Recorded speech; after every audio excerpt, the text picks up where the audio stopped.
Olá, tudo bem? Nessa videoaula de hoje, da unidade 4, iremos falar sobre comunicações móveis Service Provider, comunicação móvel e as redes de telefonia celular. Mais especificamente, um modelo de infraestrutura de rede de telefonia celular. O objetivo dos primeiros sistemas de telefonia móvel era de obter uma grande área de cobertura através de um uso de um único sistema, né, de um único transmissor de alta potência, com a antena geralmente situada em um local elevado. Embora essa abordagem gerasse uma cobertura muito boa, o número de usuários que eram atendidos era limitado. Um determinado conjunto de frequências era utilizada por toda essa região e cada frequência era alocada para um único usuário de cada vez, né, para poder evitar as famosas interferências.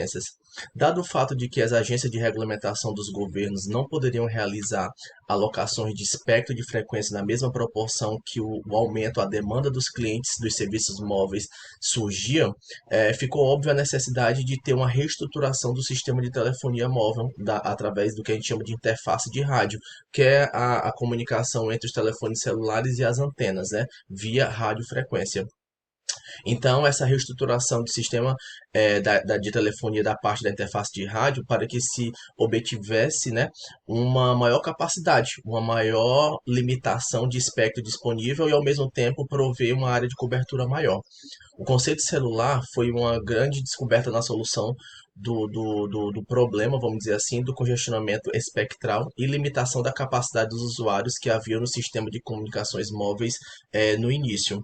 Então, esse conceito ele permitiu oferecer uma grande capacidade de limitação do espectro alocado sem grandes mudanças até no início das primeiras redes telefônicas, né? Não teve uma grande mudança que pudesse ter essa melhoria significativa de infraestrutura. Foi aí que um órgão americano, né, o FCC, Federal Communication Commission, é um órgão americano regulamentador de telecomunicações, que no dia 22 de junho de 1981, ele definiu o sistema celular como sendo o quê? Um sistema móvel terrestre de alta capacidade, no qual o espectro alocado é dividido em canais que são alocados em grupos às células que cobrem determinada área geográfica de serviço. Os canais podem ser reutilizados ou as células podem ser reusadas dentro dessa área de serviço.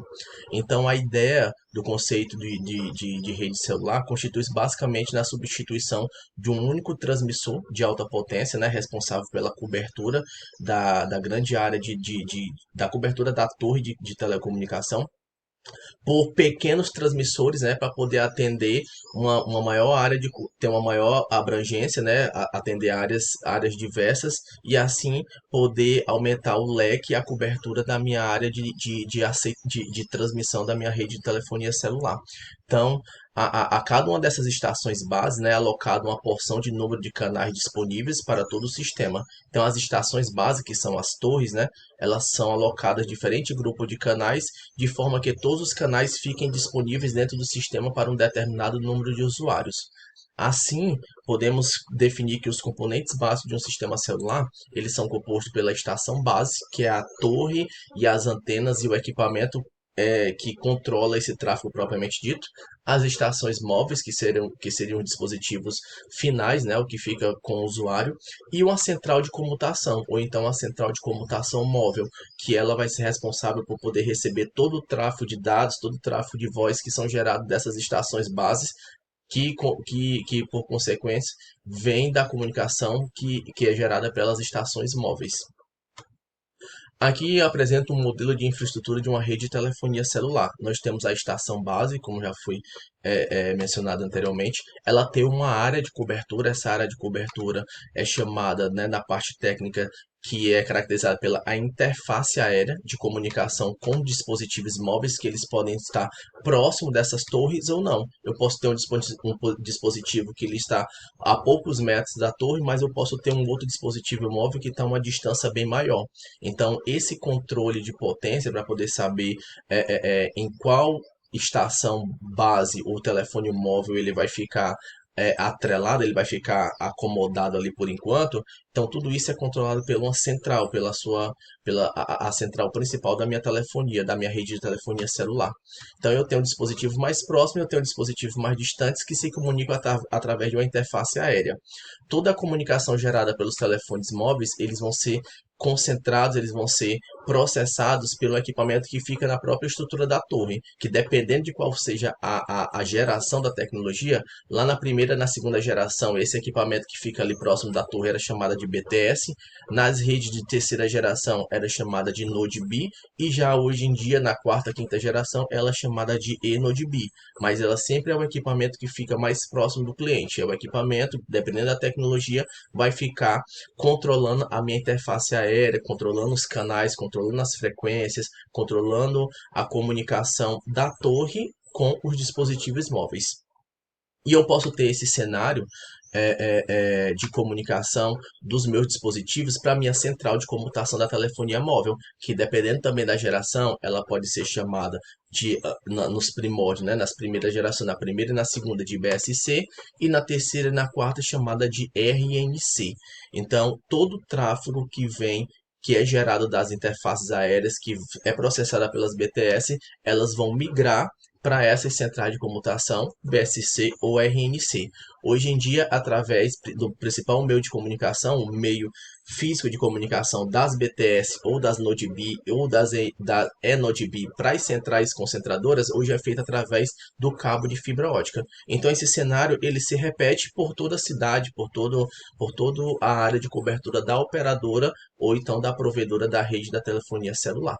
Então, as estações bases, elas se comunicam, ela é responsável por controlar o tráfego da interface aérea que faz a comunicação com os dispositivos móveis, e esse tráfego é levado, é carregado, é transmitido dessas estações bases, sempre sentido para a minha central de comutação, que nesse caso aqui, a central de comutação, dependendo da tecnologia, como eu falei, pode ser chamada de BSC ou RNC.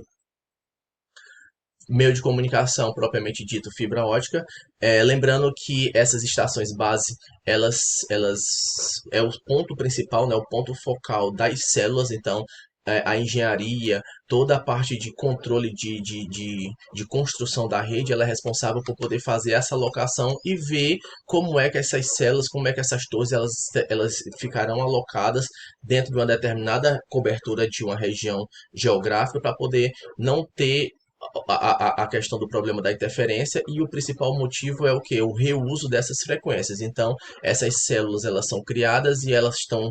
O que diferencia ela aqui nessa minha estrutura é que cada um tem um número diferente. Então, essa numeração ela vai designar o quê? Que as frequências que serão utilizadas por essas estações, elas não serão iguais. Então, elas serão rateadas, elas serão segmentadas ou diferenciadas para qualquer área, dependendo da abrangência da área de cobertura que é feita por essas estações básicas. Quem controla isso? As minhas centrais.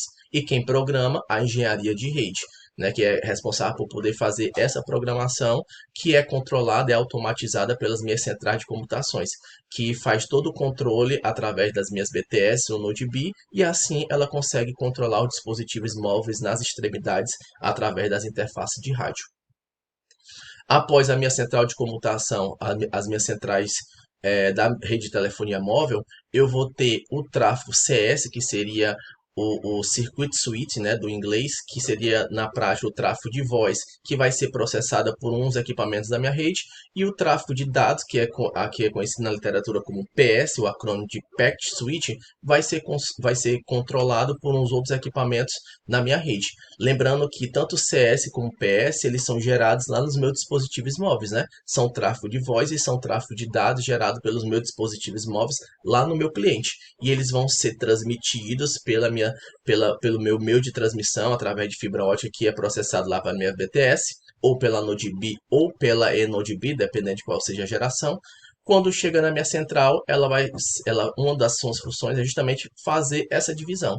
O que é tráfego CS vai ser processado lá pelas minhas centrais de telefonia, que vai levar para a minha PSTN, que é a minha rede pública de comunicação de tráfego de voz, ou então vai me levar para a internet, que é onde vai estar localizado, que vai processar o meu tráfego PS. Então, tráfego de dados vai para a internet e tráfego de voz vai para a minha rede pública de telefonia móvel, né? E isso seria uma infraestrutura de uma maneira geral de uma rede de telefonia celular.